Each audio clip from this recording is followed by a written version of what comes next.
Okay, the topic for discussion tonight is South America erosion, specifically the salt scablands in South America. Um, this is an area similar to Oregon and Washington, except for it's even more incredible and I think more obvious as to what happened. Now I'm going to show you the landscape and then I'm going to explain it to you. Okay? Because I think it's obvious enough to see it and understand it without me even explaining it. Okay, these are all salt filled deposits. Okay, so let's take a look. Now we're over in North America.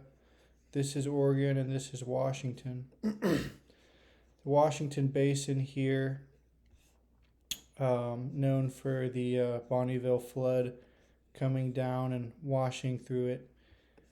Um, let's just get an idea of what sort of erosion we would find here.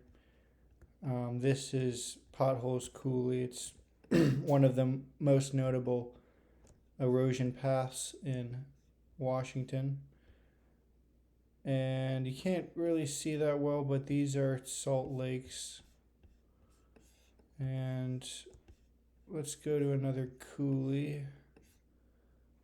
That is, where is that little coulee at? You go over here. This is Dry Falls. Okay, so it's a double cataract formation. And Salt Lake in the middle. Okay, I've been there, I've tasted it. It is salty. You can go there and taste it yourself if you don't think it's salty. So you get salt all over these areas. We've got mounds and drumlins, right? Because drumlins are parallel features of dirt and sediment. And you've got mounds, which are the most widespread geologic mystery in the entire world, which is actually quite an easy mystery to solve once you get all the data in. Okay. But as you can see, just from looking this far out on satellite imagery, none of that erosion in this basin is really popping out. But as soon as you go south to Oregon, you can see parallel canyons, much more massive. These are much more incredible and much more notable features. Based upon the way these lakes are orientated, you can derive current direction. Okay, this is the scarp edge.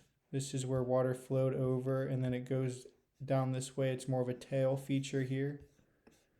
Right, with this one you can kind of see it's got more of a tail. And this one you can see the tail. So this is telling us a current from the from the north. And let's do a little more investigation work. We also find another current direction based upon these ruts. The way the ruts line up, it's telling us we get a current from the northwest, is what these ruts are telling us. And that is basically showing how the Washington Basin came around and drained and created these rut paths. And they're very widespread and they're very salty. And there's a lot of scouring going around in these areas. And there's a lot of mounds in these areas. And there's ripples as well. Let's find some ripples. Okay.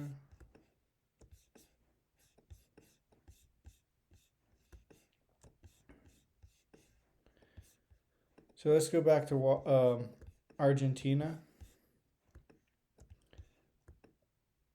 We see these paths here. These are parallel rut patterns. This is from a current of sheet water flow. And then farther up, we find parallel canyons as well. So this is reminding us a lot of Oregon, Water came through here, and then it turned.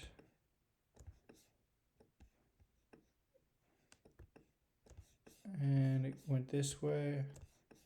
And then here we find a scarp edge, not quite as clean, but we can see that it's a scour. And then we can kind of follow this trail here, and it keeps going. It's kind of hard to see because it's lush, but if this was in an arid area, it'd be quite amazing. But yeah, this is the path the water took. When you study erosion, you find that elevation really doesn't matter that much, and that's a big clue to what happened. Now let's go a little farther south and find some nice pitting, some nice scours, cataracts. This is a big old cataract right here, 4 miles wide, which is over twice the size of Potholes Coulee. Let's go to this double cataract formation. This is a textbook double cataract formation. Looks just like Dry Falls or Potholes Coulee, except for it's much larger, and it's in Argentina, and it's pretty salty as well. Okay, and then we've got a nice terrace here. And what do we got here? Some scours. Some scoured lakes. Gotta love it. That's what Carolina Bays are. It's just a little heads up. Don't want to bring too much information on you too quickly, but I'll do a video on that soon. And I have already talked about that in previous videos. But now let's talk about drumlins. Because everybody thinks they have something to do with ice. I'm trying to explain to you guys they have nothing to do with ice.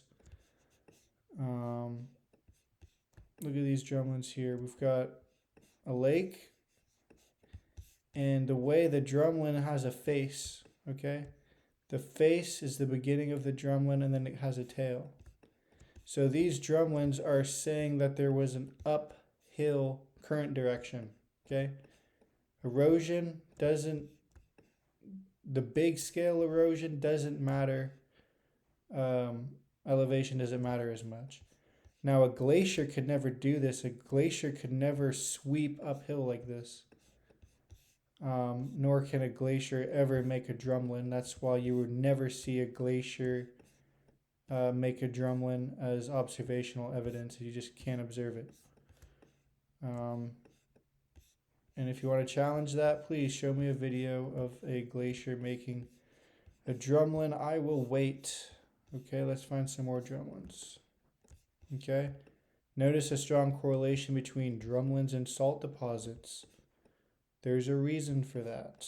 Okay, I don't want to give you too much information too quickly, but there's a reason for that. Okay, so we got a current coming through here. Oh, this is a corrugated ripple pattern right here, just like what we'd find in Australia.